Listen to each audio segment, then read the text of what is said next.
Hey, what's up, good people? How you doing? Welcome back to Stock Up with Larry Jones. Listen, today's video, I just wanted to discuss all things crypto, Bitcoin miners, all of that. I just want to just say everything in this one video as it pertains to right now and what I'm looking at, okay?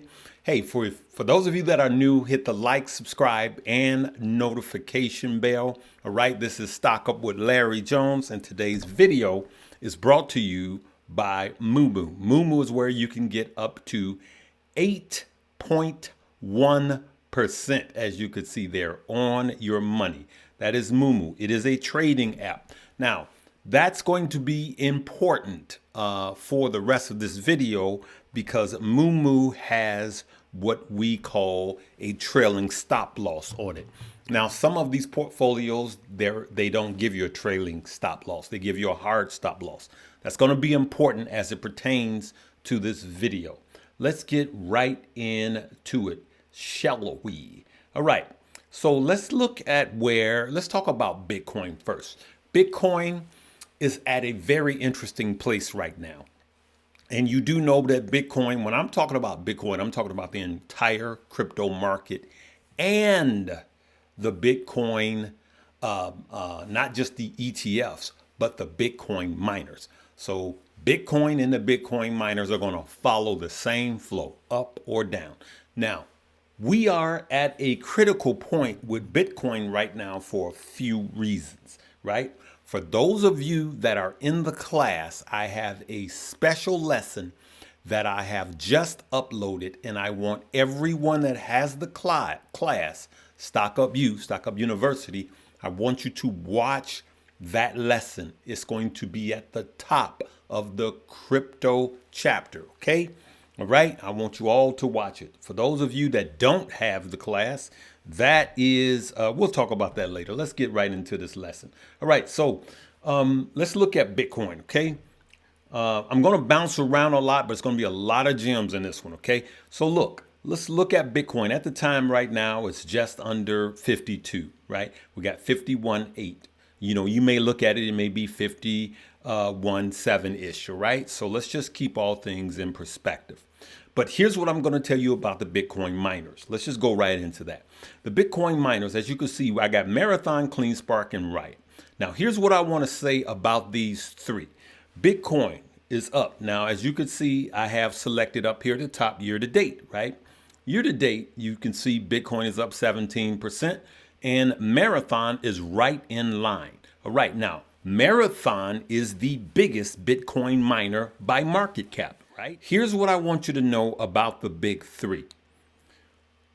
As you can see, CleanSpark has skyrocketed up 64% to Bitcoin's 17%, but Riot has been lagging. I want you to listen to what the CEO of the largest Bitcoin miner, which is Mara, I want you to hear what he said on my show. And you have to realize that Bitcoin miners, every 4 years, they will receive half as many Bitcoin in their Bitcoin block subsidy for every block they win.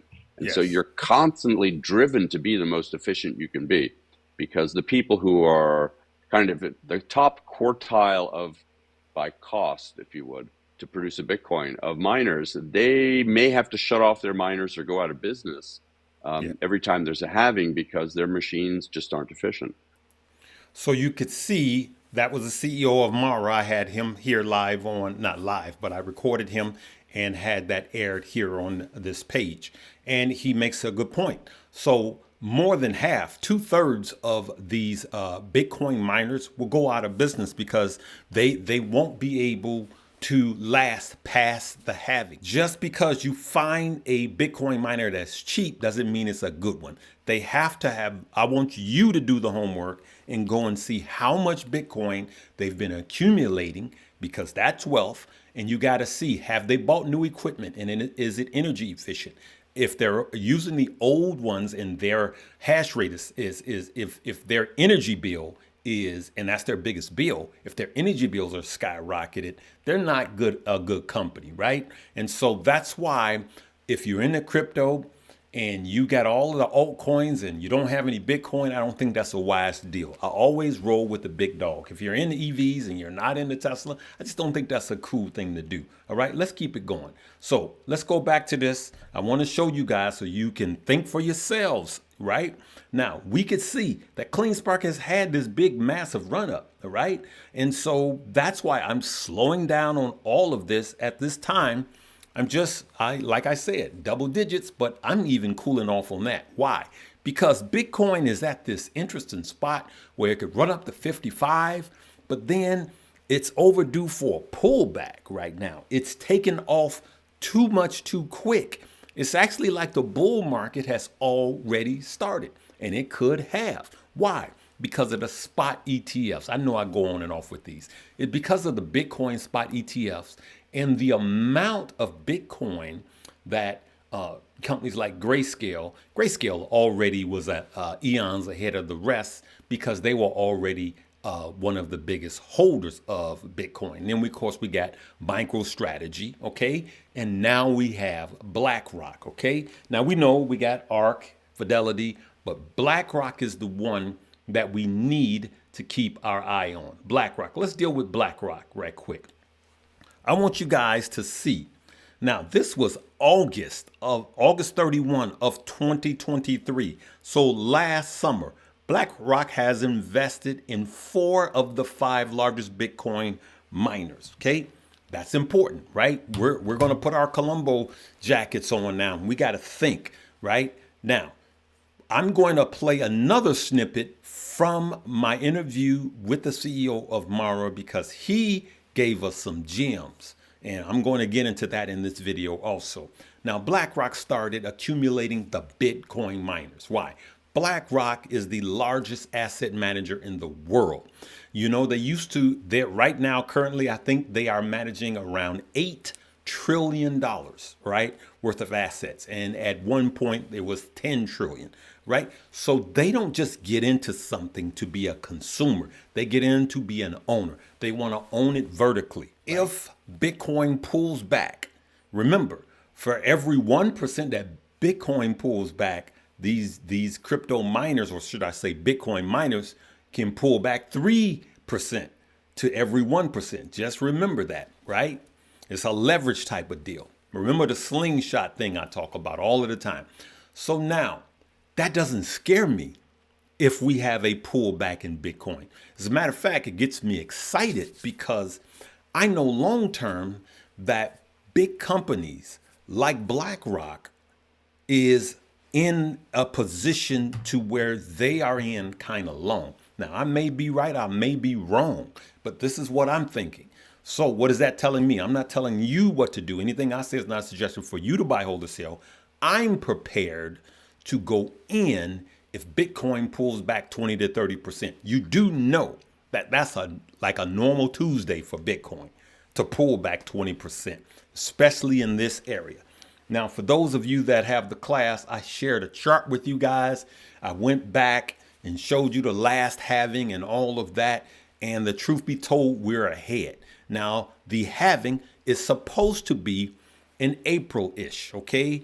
April-ish. I believe it's going to be the end of April, right? So let's go a little further. Let's listen to something else that the CEO of Mara said. But with the ETF, to your point, if 1% of the 401ks out there, 1% of the money that's in pension funds, 1% of the money that family offices and asset managers manage were to be allocated to Bitcoin, 1%. Just 1%, that would be a huge driver of an increase in the price of Bitcoin. Absolutely. Again, finite number of Bitcoin. Can't go find more Bitcoin under the carpet. There's only so many that are made per day. You can't speed that up. You can't slow it down. And oh, by the way, we're almost at the end. And so what that means is the price of Bitcoin can only go up if demand for it goes up. And interestingly, about 70% of the Bitcoin that has been mined is held by people who don't trade it. They're just holding on to it. And so the amount of Bitcoin that's liquid, that's out there available for purchase is not very much. Now, there's a lot of FUD going around about Bitcoin, but I believe that. That was CEO of Mara. I believe exactly that. Now, let's just take a look at this as we go down this rabbit hole, this rabbit trail. Look at this. This is BlackRock. Clients include corporate, public, and multi-employer pension plans, governments, insurance companies, office institutions, endowments, foundations, charities, corporations, banks, sovereign wealth funds, mutual funds. You get it. He who holds the gold makes the rules. All right. He who has the gold make the rules. And so that's why I'm long. I just look at everything that BlackRock is doing. And as he said in earlier in the video, they started buying last year. So they're always ahead of the curve, good people. And so this is a game of patience. If Bitcoin does drop by 20 to 30%, then it's going to make a lot of people fearful. They will sell, and the bigger institutions, including myself, we will come in and buy more because this is a long game for us. If BlackRock says, hey, we all of these funds, we suggest 1%, adding 1% Bitcoin to your portfolio, it's going to be a major game changer, right? Now, this was August 27th of 2023, all right? Let's keep it in perspective. You see the date down there, August 27th of 2023. And as you can see, new BlackRock is the majority shareholders in 4 out of 5 largest. Now, they own way more than this, but as you can see, Riot, Marathon, Cypher, Hut 8, TerraWolf. As you could see, there is a lot that's going on behind the scenes that we don't clearly see. And this is a game of patience. Now, I want to be crystal clear with you. I also have some micro coins. You guys know that the micro coins will whoopsaw after Bitcoin runs up. I believe that Bitcoin will hit all-time highs. I'm not going to do any price predictions. We went down that rabbit hole. Everybody's like, Larry, how much do you think Bitcoin is going to get to? How much you think Shiba Inu is going to get to? And you kept asking, and I started guesstimating. I stand guiltily accused, just like some of the other ones going, well, I think it may go to this. Nobody knows, good people. We're not making those mistakes anymore. But here's the mistake we're also not going to make. We're not going to hold some of these coins after it's time to sell. We're going to sell. And if you think that time is for you right now, then you should take profits, okay? Can you stand if Bitcoin falls 20 to 30%? Can you? Can you stand if Bitcoin falls by 20%, that some of these miners will fall by 60%? Are you positioned? Are you in a portfolio that allows you to do a trailing stop loss, right? If not, then go ahead and download Moomoo and just do your future purchases in Moomoo while you're making 8.1%. So I'm just telling you guys that I have Bitcoin. It is my largest. I have some bonk.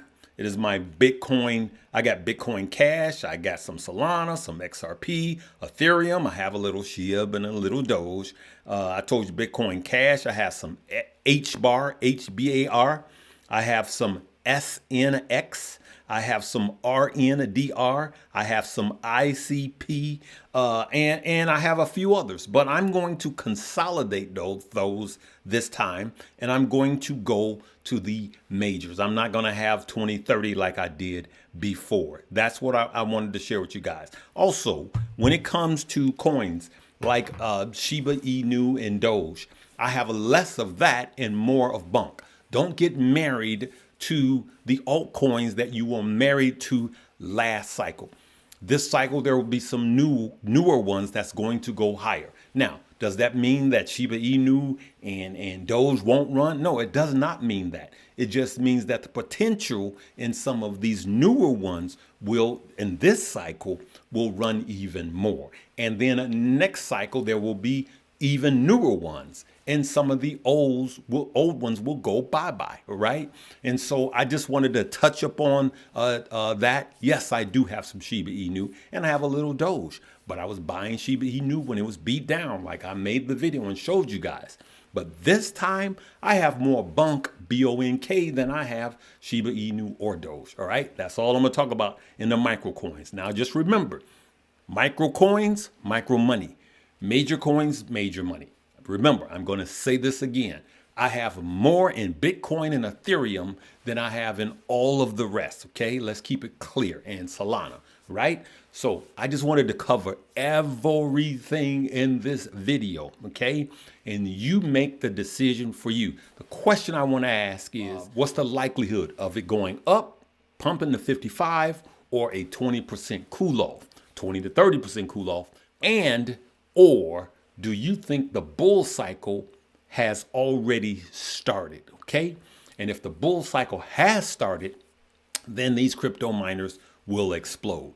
But at this point, no one knows for sure. And I will say this, it's easy to buy, okay? It's hard to buy when it's low, and it's hard to sell when it's high.